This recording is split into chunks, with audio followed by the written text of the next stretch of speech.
السلام علیکم۔ Latest knowledge every day میں آج میں آپ کو شامی کباب بنانے کا طریقہ بتاؤں گی۔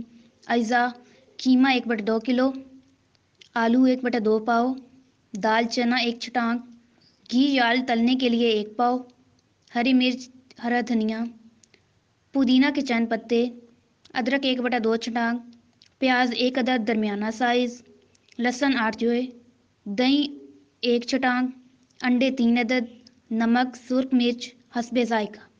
ترکیب: قیمہ میں لہسن، پیاز، چنے کی دال، آلو، ادرک آدی سب گرم مسالہ، نمک، سرخ مرچ ڈال لیں۔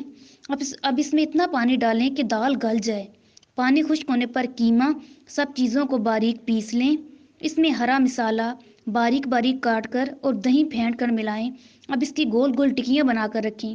ایک پیالے میں 3 انڈے پھینٹ لیں اور وہ قیمے کی ٹکیوں کو لگا کر فرائی پین میں تلیں۔